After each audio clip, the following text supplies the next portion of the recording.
Der Wolf hat die Pfoten, die voll Teig und Mehl war, beim Fenster hergehabt.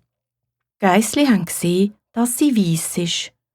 Da haben sie alles geglaubt und haben ihm die Türen aufgemacht. Wo sie gesehen haben, dass der Wolf reinkommt, sind sie verschrocken und haben sich verstecken. Das erste ist unter den Tisch, das zweite ist unter die Bettdecke, das dritte hinter den Ofen, das vierte in die Küche, das fünfte in die Kastanie, das sechste ist unter das Wäschbecken unter und das siebte in den Kasten von der Wanduhr ein. Aber der Wolf hat alle gefunden. Eins nach dem anderen hat er in sein grosses Maul hineingenommen und abgeschluckt. Nur das Jüngste, das im Uhrenkasten inne, hat er nicht gefunden. Jetzt hat er genug gegessen und ist mit seinem vollen Bauch davontrampelt, über die grüne Wiese bis zum grossen Baum. Dort ist er abgelegen und eingeschlafen. Es ist nicht lang gegangen, da ist die alte Geiss aus dem Wald wieder heimgekommen. Aber was hat sie sehen? Die Tür ist ja ganz offen. Und wie sieht es hier innen aus? Der Tisch ist gekippt, die Stühle und die Bänke einfach umgerührt, das Wäschbecken kaputt, nur noch Scherben. Die Bettdecke und das Küssi sind am Boden gelegen, alles zunderobsi. Sie hat ihre Kinder gesucht, aber sie hat keins gefunden. Sie hat jedem seinen Namen gerufen, aber keins hat eine Antwort gegeben. Erst beim Jüngsten hat sie ein feines Stimmli gehört. «Liebes Mutti, ich bin im Uhrenkasten inne.» Die Mutter hat es rausgeholt und in die Arme genommen. Und das Geissli hat erzählt, wie der Wolf gekommen ist und alle anderen gefressen hat. Die Mutter hat ganz fest brieken. Dann ist sie vorausgegangen und das Jüngste ist hinten an. Sie ist über die Wiese gelaufen.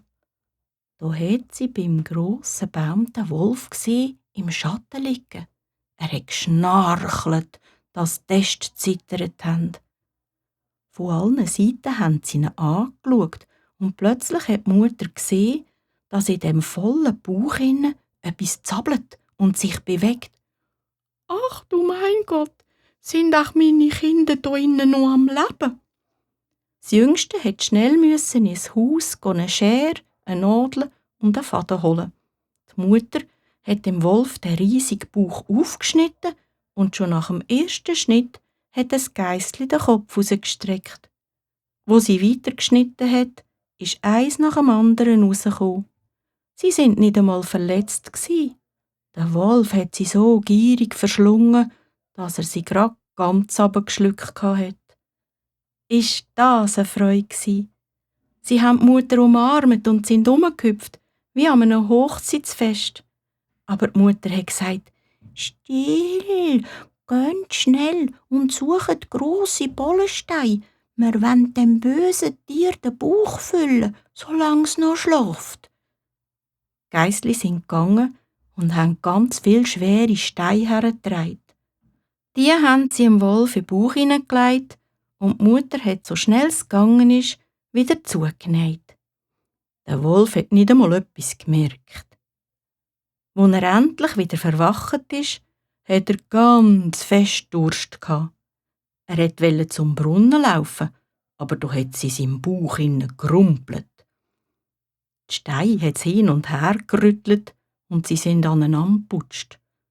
Da hat der Wolf gerufen, «Was rumpelt und pumpelt denn in meinem Bauch? 6 Geissli meinte mit Haar und Bein, dabei sind's, glaub ich, nur lauter Steine.» Als er zum Brunnen gekommen ist, hat er sich zum Wasser runterbücken. Aber von den schweren Steinen hat er das Übergewicht bekommen.